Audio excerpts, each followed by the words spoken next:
세례 요한이 이 땅에 와서 요단강에서 복음을 증거했습니다. 그리고 많은 사람들에게 물로 세례를 줬습니다. 세례 요한이 세례를 주면서 자기 얘기를 하지 않고 주님 얘기를 하고 있습니다. 내 뒤에 예수님이 오신다. 그런데 그 예수님은 불로 세례를 주신다. 이렇게 얘기를 하면서 주님께서는 내 타작마당을 만들어 놓으시고 거기에서 키질을 하신다.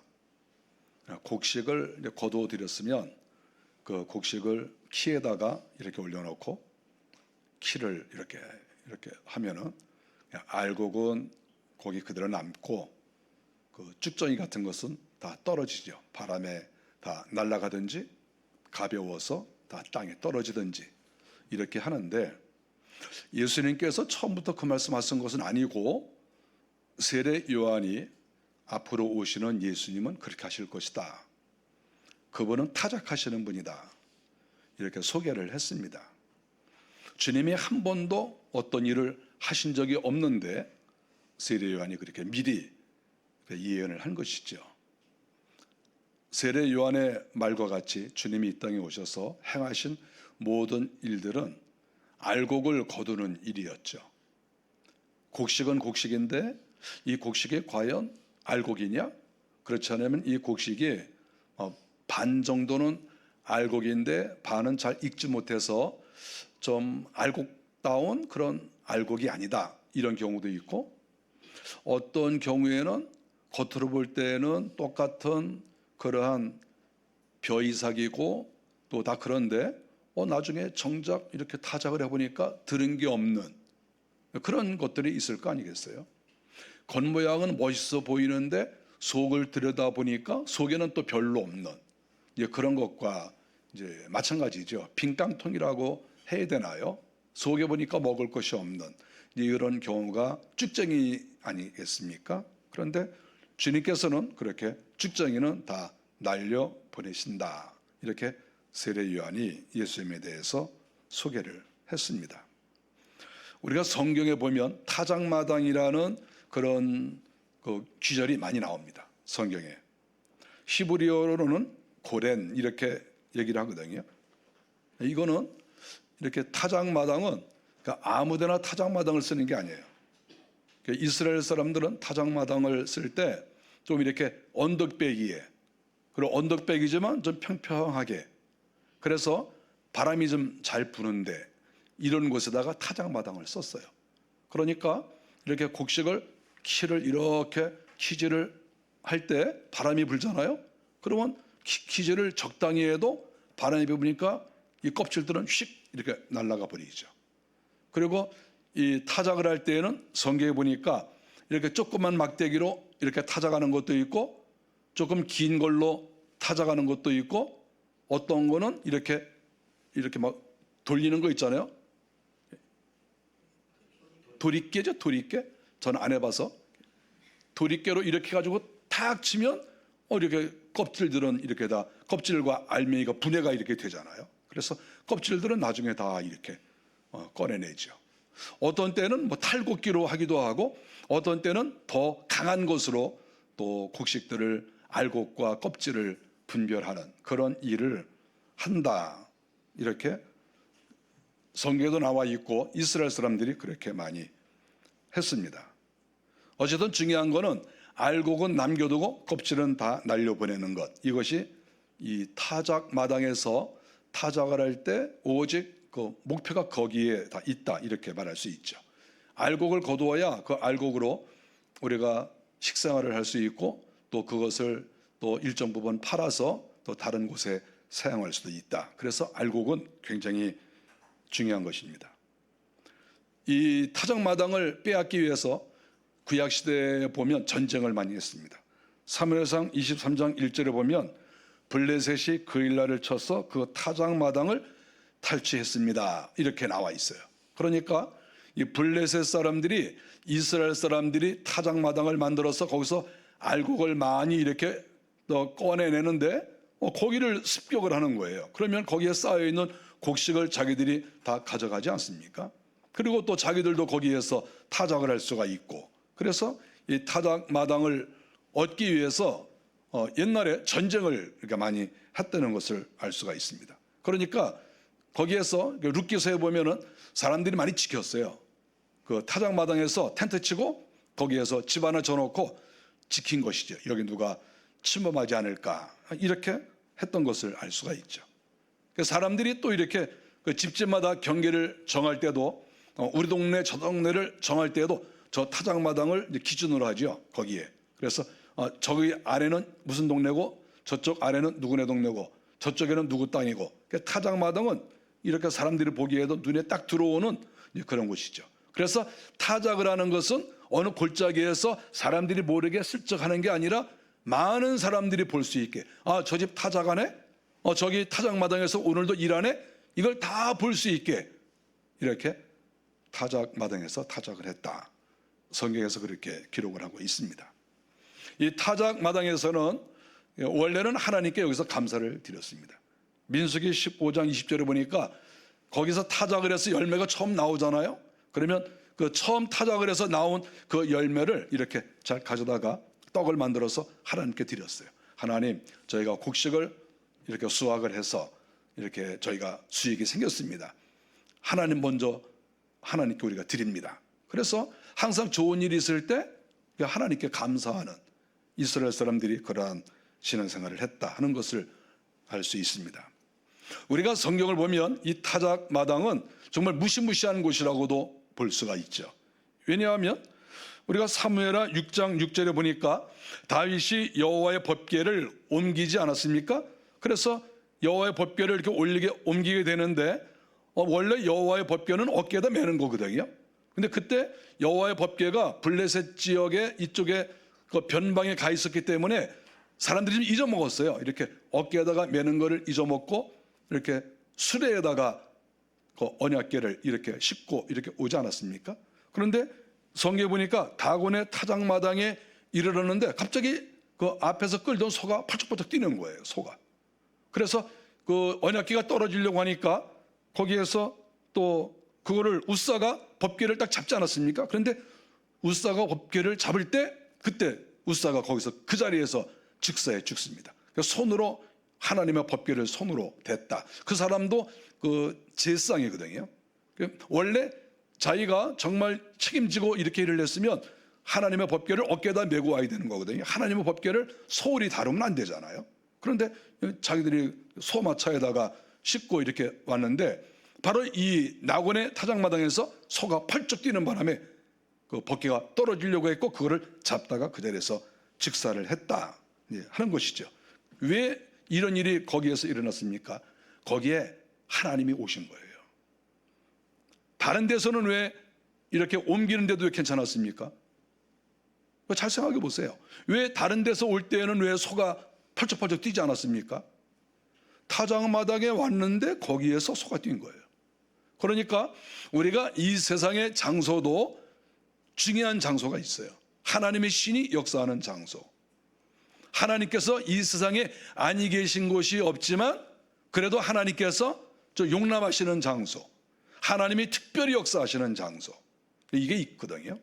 그랬을 때 타작마당이라고 하는 곳은 항상 하나님께서 특별히 관심을 갖는 곳이죠. 곡식을 다 이렇게 모아서 거기서 타작을 하기 때문에 타작하는 곳은 항상 하나님이 눈을 부릅뜨고 보시는 거죠. 왜냐하면 거기에는 알곡과 쭉정이가 가려지는 것이니까. 타작마당을 우리가 그렇게 쉽게 넘기면 안 된다 하는 것을 이 나곤의 타작마당에서 발견을 합니다. 우리가 그런 경우가 또 있지 않습니까? 오르난의 타작마당, 우리가 뭐 아라우나라고도 하죠. 오르난의 타작마당이 있었는데 역대상 21장 15절 이하에 보니까 천사가 여부스 사람 아라우나의 타작마당에 서 있었어요. 천사가 서 있었던 거예요. 다윗이 그것을 보았어요. 다윗도 영적인 사람 아닙니까? 여러분, 사실 천사가 나타나도 천사를 못 보는 사람이 거의 대부분이에요. 사람들이 영적으로 열리지 않았기 때문에 그걸 잘 못 봐요. 그런데 그 타작마당에 천사가 딱 나타나는데 다윗이 영안이 열려서 본 거예요. 거기서 팔벌 떨었죠. 천사가 타작마당에 나타났으니까. 나중에 다윗은 그 땅을 돈을 주고 사고 또 그곳을 장차 성전을 짓기로 하지 않습니까? 거기에 바로 예루살렘 성전이 지어진 거예요. 천사가 나타난 거예요. 물론 다른 데도 천사가 나타날 수 있죠. 특별히 타작마당에는 하나님의 신이 임하든지 성령이 임하시든지 천사가 임하든지 하여간 거기에는 이런 신비한 일들이 이 타작마당에는 많이 나타나고 있다 하는 것을 알 수가 있죠. 하나님이 굉장히 관심이 많아요, 이 타작마당에. 왜냐하면 알곡과 쭉정이를 가리는 그런 곳이 아닙니까? 그래서 우리는 이런 중요한 그런 일들에 있어서 타작마당에서 사건이 벌어지는 것을 알 수가 있죠. 하나님께서는 이런 나라를 심판하실 때에도 내가 타작한다 이런 표현을 쓰세요.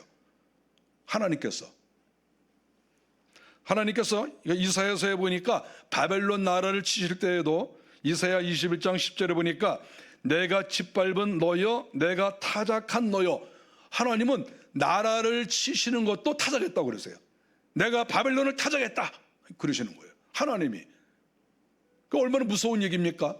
타작한다는 것은 어쨌든 거기 힘이 가해지는 거예요. 힘이 알곡이든 쭉정이든 거기에 어떻게 보면 무자비한 힘이 들어가는 거죠. 상상하지도 못하는 힘이 들어가는 거예요. 알곡은 지금까지 그렇게 맞아본 적이 없어요. 고난을 당해본 적이 없어요. 그런데 알곡이 타작마당에 들어가면 거기에서 강력한 힘이 들어와서 알곡과 껍질을 분별하는 일이 있거든요. 그러니까 이게 굉장히 이 타작이라고 하는 것, 타작마당이라고 하는 말은 굉장히 긴장을 하게 되고 조심할 수밖에 없는 것이죠. 하나님이 타작을 한다는 거예요. 바벨론이라는 나라를 타작했어요. 내가 너 타작한다. 바벨론에 대해서 또 얘기하셨어요. 에레미야 51장 33절에 보니까 딸 바벨론은 내 때가 이른 타작마당과 같은지라. 이제 때가 이르는 타작마당이라는 거예요. 내가 바벨론을 타작마당으로 삼아서 내가 완전히 타작을 해버려야 되겠다. 하나님이 이렇게 말씀을 하셨습니다. 그래서 결국 타작을 해서 바벨론이 망했습니다. 하나님의 타작한다고 하는 것은 알곡과 껍질을 가리는 것인데 가만히 보면 알곡은 별로 없어요.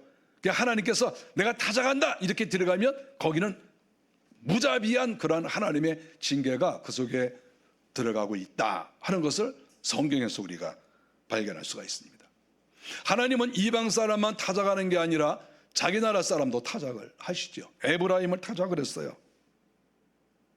호세아 13장 3절에 보니까 타작마당에서 광풍에 날리는 쭉정이 같으며, 이거는 에브라임에 대해서 한 말이에요. 충격적이지 않습니까? 요셉의 자손이잖아요. 그런데 에브라임에 대해서 타작마당에서 광풍에 날리는 쭉정이 같을 것이다. 너희들 광풍이 확 불어서 타작마당에서 이렇게 바람에 날리면 쭉정이들 가벼운 것들은 다 날아가 버리는 것처럼 알곡만 좀 이렇게 남아버리고 전부 날아간다. 에브라임에 대해서 하나님이 그렇게 말씀하셨어요. 자기 백성이잖아요. 그런데 자기 백성도 하나님께서 무자비하게 이렇게 타작을 해버리신다, 이렇게 말씀하시는 거죠. 상당히 두려운 그런 말씀입니다. 뭐 그 외에도 많이 있습니다. 하나님께서 다메섹에 대해서도 또 타작을 하신다 이렇게 말씀하셨습니다. 우리가 이런 말씀을 볼 때 주님께서 이 땅에 오셔서 알곡과 쭉정이를 가른다 하는 이러한 이야기는 종말론적인 의미가 있는 거예요. 즉 뭐냐 하면 끝장을 내겠다는 거예요. 알곡과 가라지를 가른다, 이거는 어느 시대이건 이스라엘 나라에서도 알곡과 가라지를 가르는 것이고, 어느 시대에든지 알곡과 가라지를 하나님은 가르신다. 이거 사람이 가르는 게 아니에요. 하나님께서 가르신다, 이렇게 말씀을 하시는 거죠. 그래서 어떻게 보면 이것은 축복의 장소도 됩니다. 알곡은 너무나 감사한 거죠. 왜냐하면 알곡과 가라지가 있을 때 이렇게 어떻 봐가지고는 이게 알곡인지 가라지인지 잘 몰라요. 이게 알이 있느냐, 만일에 쌀로 비유하면 이것이 이 안에 그 쌀 알이 잘 들어있느냐, 혹은 반만 있느냐, 혹은 쭉정이냐, 이거를 사람들이 이렇게 금방 봐서는 잘 모른단 말이에요. 이거를 탈곡을 하고 키질을 하고 여러 가지로 이렇게 탈곡을 하는 어떤 과정을 겪을 때 그때 비로소 이거 알곡이네, 이거 축정이네, 이거 반밖에 안 되네, 이런 것을 알 수가 있는 거죠. 힘을 가해봐야 아는 거예요. 힘을 가해보지 않으면 모르는 거예요. 다른 말로 말하면 시련과 고통과 어려움이 있어 봐야 된다는 거예요. 우리가 그 사람의 값어치를 알기 원한다고 하면 시련이 있어 봐야 돼. 시험도 있어 봐야 되고, 어려운 일도 있어 봐야 되고, 환난도 있어 봐야 되고, 이런 걸 다 겪어보면 그 사람의 값어치가 나오는 거죠. 우리가 평화로운 시대에는 그 사람의 값어치가 잘 드러나지 않아요. 어려운 일을 당해봐야 돼. 어려운 일을. 그거를 꿋꿋하게 이겨내고 주님을 바라보고 다 이겨내면 저 사람은 무게감이 있구나, 이런 것을 알 수가 있는 것이죠. 그게 날아가느냐, 쭉정이처럼 되느냐, 알곡처럼 아래로 잘 가라앉느냐, 이거는 어쩔 수 없이 하나님께서 우리 인생을 그렇게 다 구분을 하신다 하는 것을 성경에서 말씀하고 있는 것이죠. 하나님께서는 전 세계적으로 알곡들을 모으시는 거 아닙니까? 이사야서 27장 12절에 보니까 하수에서부터 애굽 시내까지 과실을 떠는 것 같이 너희를 하나하나 모으시리라. 하나님께서 이 알곡 하나하나를 다 모으시는 거예요. 하나하나가 다 귀하거든요. 이거는 영적인 의미가 있고 천국과 관계가 되는 거 아니겠어요? 그러니까 하나님께서 시련과 어려움과 고통과 이런 것을 다 주시고, 그리고 나서 거기에서 정말 잘 견디고 인내하고 다 우뚝 서 있을 때 넌 됐다. 그리고 하나님께서 알곡으로 다 이렇게 모아서 천국 창고에 드린다, 이렇게 말씀을 하시는 것이죠. 미가서에서도 그런 말이 나옵니다. 여호와께서 곡식단을 타작 마당에 모음같이 그들을 모으셨나니. 하나님께서 타작 마당에 일단 다 모으세요.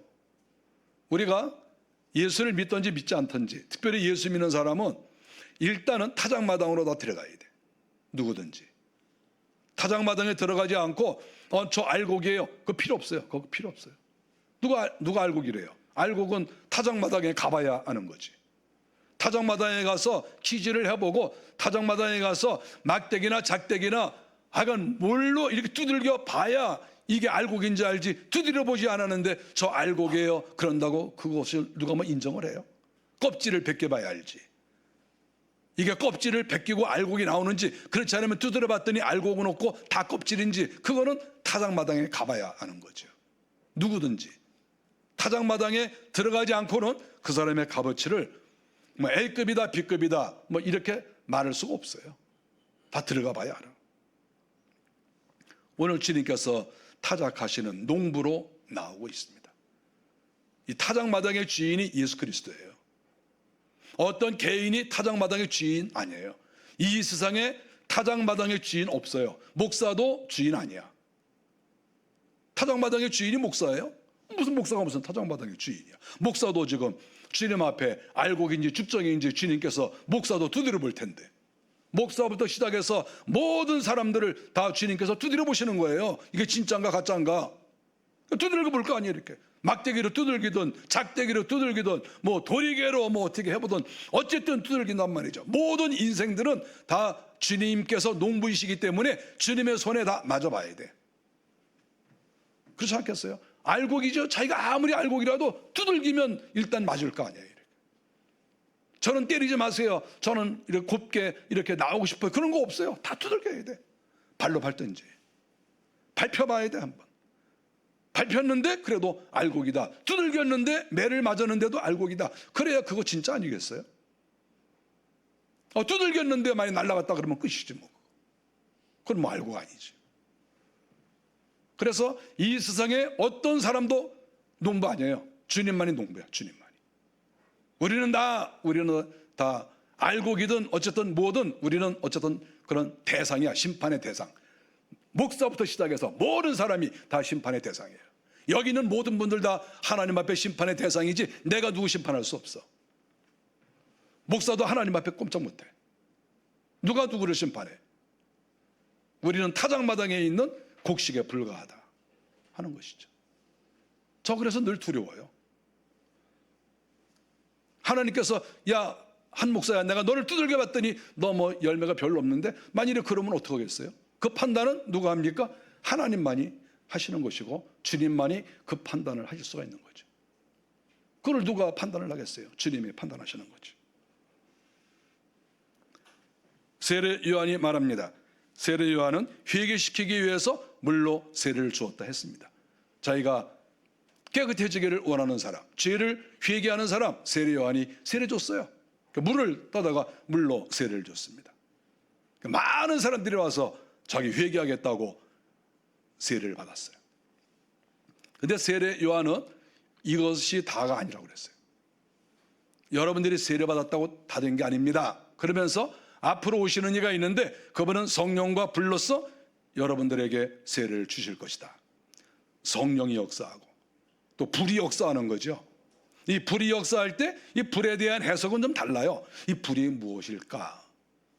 그래서 애매해요. 학자들마다 의견이 달라요. 어쨌든 주님이 오시면 거기에 불이 떨어지는 거죠.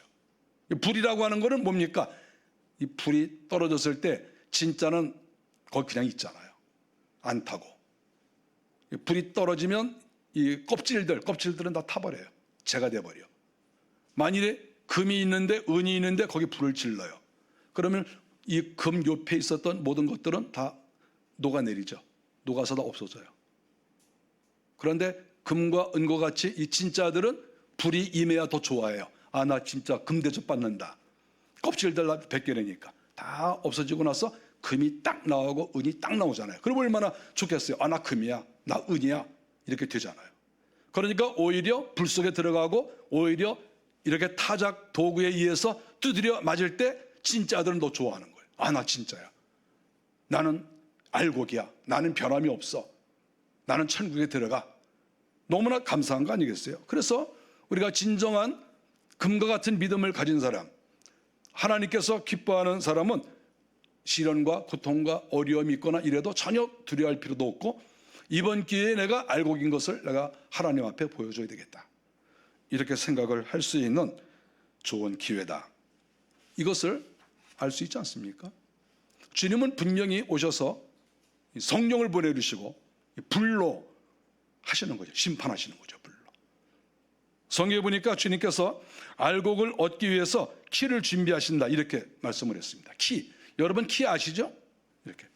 이렇게 시골에서 보면 이렇게 하는 거예요. 키. 곡식을 여기다 이렇게 놓고 이렇게 키질을 하는 거예요. 그러면 껍질들은 다 이렇게 날아가요. 이렇게 할 때 껍질 날아가고 알곡만 이렇게 있어요. 저는 중학교 1학년이 됐는데 학교를 들어갔는데 제 짝이 있었어요. 근데 그 짝이, 야, 너 우리 집에 놀러 갈래? 그러는 거라서, 아, 그래. 그래서 그 친구하고 이제 어느 날 놀러 갔습니다. 경기도 양주군 별내면 광전리. 거기에 놀러 갔어요. 놀러 가는데 점심때가 됐어요. 그리고 어머니가 이렇게 이렇게 한번 애를 하나 낳았는데 이렇게 업었는데 오시더니 밥 해주신다고 하시는 거예요. 그래서 그러나 보다 그러는데, 아니 갑자기 막 이래요. 뭐 하나 봤더니 그 농사를 져가지고 이렇게 곡식을 이렇게 뭐 추수를 했는데 이게 아직 이걸 아는 거야 아직. 그래서 자기 가서 막 이러시더라고. 그래서 저걸 왜 하시나. 그런데 또 이렇게 알곡을 이렇게 갖고 오시더니 또 방아 있죠, 방아에다가 이렇게 절구에다 놓더니 그걸 또 빠셔 이러고, 어머니가 석기시대 온 것처럼 막 이러시는 거야. 다 보니까 나중에 이제 다 이렇게 하시고 그다음에 이렇게 걸러가지고 이렇게 해서 이제 밥을 이렇게 해오셨는데 너무 밥이 맛있는 거야. 금방 추수를 해서 이렇게 하시니까 저는 그게 잊어먹질 않아요. 친구 집 주소도 잊어먹질 않아. 지금 너무 이게 인상 깊었어요. 아, 이게 곡식이 있어도 이 곡식을 이걸 벗겨야 되는구나, 이 껍질을. 그 알곡이 있는데 말이죠. 알곡의 껍질을 벗길 때 그 알곡이 얼마나 힘들겠어요. 계속 방아 찍고 막 계속 하니까 얼마나 아프겠어요. 방아 찍고 그래서 껍질 다 벗겨내고 그다음에 그거만 이렇게 해서 또 우리가 밥을 해먹고 그러잖아요. 근데 주님이 키질을 하기 위해서 오셨다, 이렇게 성경 기록이 돼 있어요. 주님이 오시는 거는 뭐 사랑만 베풀고 뭐 이러시는 게 아니에요. 키질하시는 거야. 그러니까 한 사람 한 사람이 이게 진짜인가 가짜인가를 주님께서 해보시는 거야. 이게 이렇게 키질을 해가지고 가벼우면 날아가고 또 무겁고 진짜는 그 자리에 이렇게 있고 분리를 시키는 거죠. 일단 쭉정이도 내보내고 알곡이라 할지라도 껍질을 벗겨내야 돼. 그러니까 불필요한 것들은 다 벗겨내는 거예요. 그것이 주님께서 이 땅에 오셔서 하시는 일이에요. 알곡이라도 뭔가 이렇게 껍질이 있으면 그걸 벗겨내야 돼. 알곡도 껍질을 벗겨내야 되고 처음부터 쭉정이는 그냥 바람에 날려보내고 알곡은 이만큼 소중한 거예요. 주님이 이거 하러 오신다고 성경에 나왔어요. 성경에 주님이 이거 하시는 거 전문. 주님의 전문은 이거 진짜인가 가짜인가 맨날 이거 하시는 거예요. 껍질은 날아가라. 그리고 알곡만 남아라. 이거 주님이 이거 맨날 이거 하시는 거죠. 뭐 껍질까지 다 이렇게 모아놔가지고 와 굉장히 많네. 그래서 이만큼 쌓았는데 나중에 이렇게 보니까 거기 뭐 알곡이 뭐 숫자가 그렇게 많지 않고 그러면 그건 아무 의미가 없는 거예요. 모여있는 게 이만큼밖에 없는데 나중에 이렇게 키질을 해보니까 날아가는 건 별로 없고 전부 이렇게 알맹이인 거야. 열매야. 그러면 그거는 얼마나 멋있겠어요? 우리가 타작마당이 여기저기 있을 거 아닙니까? 그러니까 어떤 집은 타작마당이 저기 있고 어떤 집은 저쪽에 타작마당이 있는데 이렇게 타작마당들이 있는데 처음 이렇게 나가서 사람들이 어느 날 날씨 좋은 날 처음 이렇게 키질하고 다 이러고 있는데 어떤 집에는 그저 뭐 껍질들이 뭐 이런 것들이 쫙 날아가서 무슨 뭐 안개가 낀 것처럼 쫙 이렇게 날아가고 어떤 집은 뭐 별로 이렇게 날아가는 게 별로 없는 거야. 그 어떤 집은 이만큼 쌓여 있어가지고 야 저 집은 굉장히 많이 쌓여 있네. 나중에 뭐 다 이렇게 해보니까 뭐 남는 게 뭐 요만큼밖에 없는 거예요. 그 어떤 집은 뭐 요만큼밖에 없었는데 키질을 하고 그랬는데 별로 이렇게 날아가는 것도 없고 껍질도 별로 없고 전부 이렇게 알곡인 거야. 그런 집 있을 거 아니에요. 이렇게 타작마당이라는 데가 한 군데만 있는 게 아니고 여기저기 이렇게 있으니까 타작마당마다 이렇게 그 열매를 거두어 드리는 그 프로테지가 각각 다르다. 이렇게 볼 수가 있는 거예요. 타작마당은 한 군데만 있지 않아요. 타작마당의 가장 중요한 것은 무엇입니까? 분리를 시키는 거예요. 분리. 알곡과 가라지를 분리시키는 거예요. 우리가 이 세상에서 서로 화평하는 게 귀합니다. 서로 사이좋게 지내고 화평하고 하는 것이 굉장히 중요한데 그 안에서 또 하나님께서는 분리를 하는 거죠. 진짜와 가짜, 알곡과 가라지 이거를 하나님께서는 끊임없이 분리하고 계신다. 그 뭐 주님께서 그렇게 하시는 것을 우리가 뭐 어떻게 하겠습니까?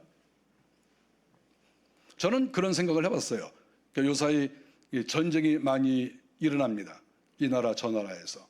가만히 생각해 보면 하나님은 성경에서 이 전쟁이 일어나는 장소를 타작마당으로 여기신 적이 많아요.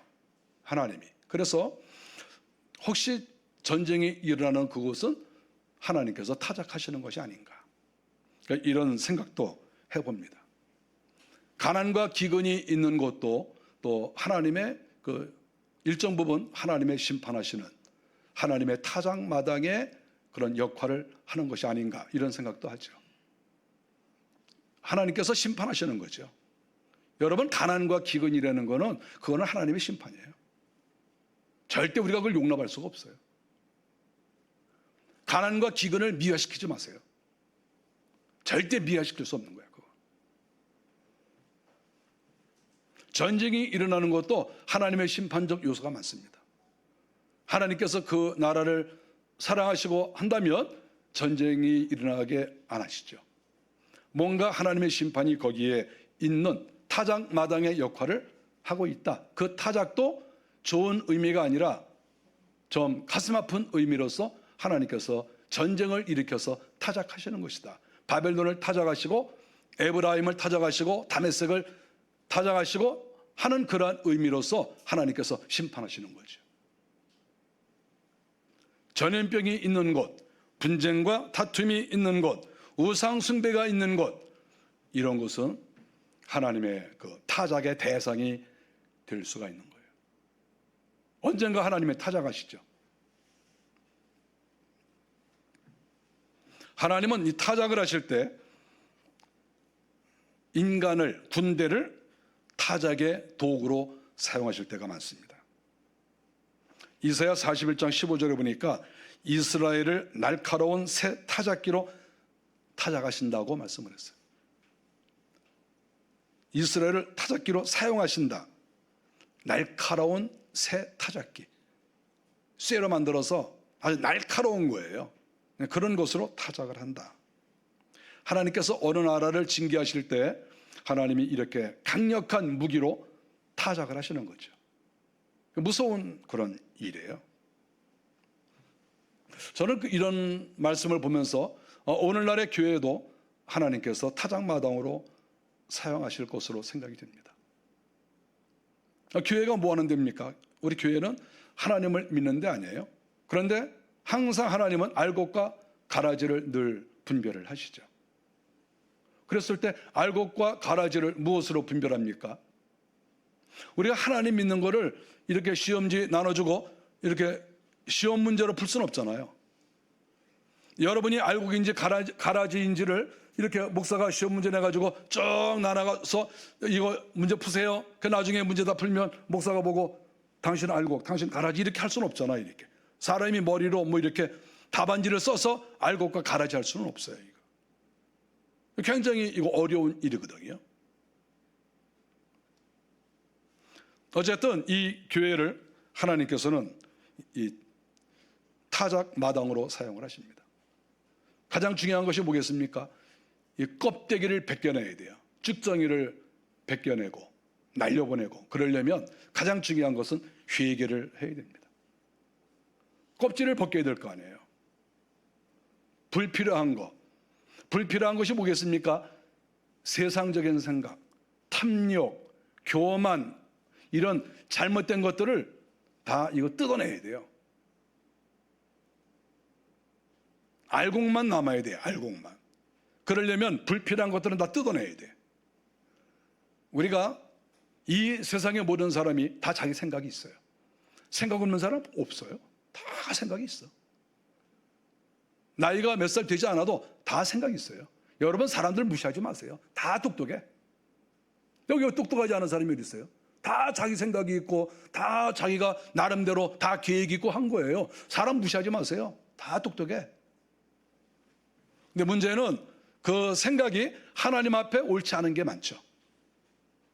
그러면 그거 어떻게 됩니까? 그냥 옳지 않은 생각을 가지고 뭐 내가 뭐 평생 살겠다 그런다고 되질 않아요.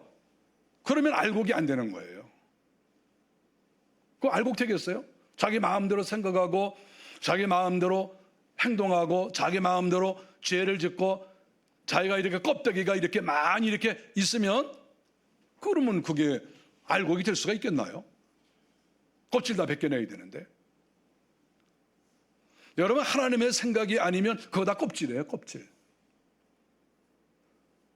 어떤 분은 지방색을 많이 나타나는데 그거 다 껍질이에요. 껍질. 지방색 그거 드러내지 마세요. 지방색. 아주 그거 좋지 않은 거예요. 지방색. 그거 다 껍질이에요. 껍질. 그런 걸 잔뜩 쓰고 있으면 그 알곡 되기가 어려워요. 그 알곡 되겠어요? 하나님이 가르쳐 주신 그 진실된 알맹이만 딱 이렇게 있어야 되는데 온갖 껍질들이 잔뜩 이렇게 끼어 있으면 그거보다 깎아내고 나면 뭐 남는 게 뭐가 있어요? 그 뭐가 남아요? 다 껍질 벗겨내면 뭐가 남아? 그러니까 어떤 지방색이든지 자기 생각이든지 자기 나름대로의 이런 모든 것들은 껍질일 경우가 거의 대부분이에요. 껍질. 알곡이 아니야.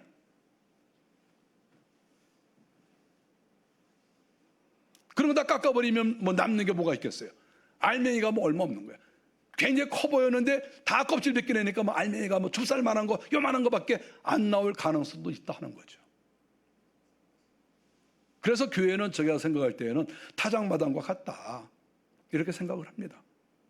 그러니까 타작마당에 성전을 지었어요. 예루살렘 성전 타작마당에다 지은 거잖아요. 우리가 그거 무시하면 안 돼요. 왜 타작마당에다가 성전을 졌냐? 그런 의미가 있는 거예요. 하나님의 집은 무조건 하나님께 예배드리고 뭐 나 좋다 그러고 끝나는 게 아니에요. 거기에 타작이 들어가는 거예요.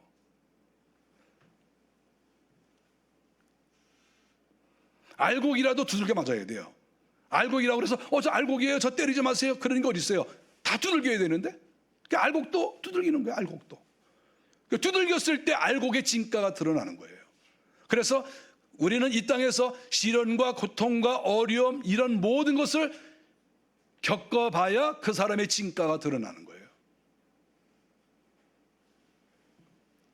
시련과 환난과 어려움이 있을 때 그거를 이기지 못하면 그 알곡의 진가가 드러나지 못하는 거겠죠. 껍질이겠지. 교회는 오늘날의 타작마당의 역할을 한다, 이렇게 저는 생각을 합니다. 알곡들은 제가 생각할 때 분명히 성경적으로 보더라도 시련과 고난과 어려움을 이겨냅니다. 인내하는 것이죠. 인내가 성도들에게 굉장히 중요한 거예요. 여러분도 저를 판단하고 성도들도 서로 판단해요. 저도 여러분 판단해요. 왜 판단 안 하겠어요?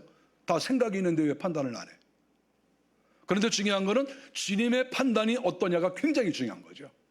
주님이 판단하신다, 우리 한 사람 한 사람을. 그랬을 때 가장 좋은 점수를 누가 맞겠느냐? 그랬을 때 인내하는 사람이라고 저는 생각합니다. 시련이 있어도, 고통이 있어도, 어려움이 있어도 주님을 바라보고 주님의 심판을 기다리면서 또 주님의 칭찬을 기대하면서 항상 주님을 바라보면서 인내하는 사람, 그런 사람에게 하나님께서 은혜를 주시고, 그런 사람은 뭐 당연히 하늘 창고에 알곡으로 다 들어가는 거죠. 인내가 없이는 그렇게 천국 창고에 알곡이 된다는 것은 좀 쉽지 않아요. 쉽지 않아요.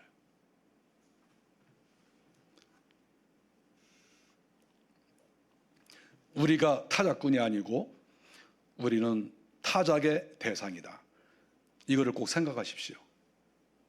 내가 누구를 타작하는 거 아니에요. 목사나 장로가 누구를 타작하지 못해요. 오직 주님만이 우리를 타작하신다. 우리는 다 타작의 대상이다.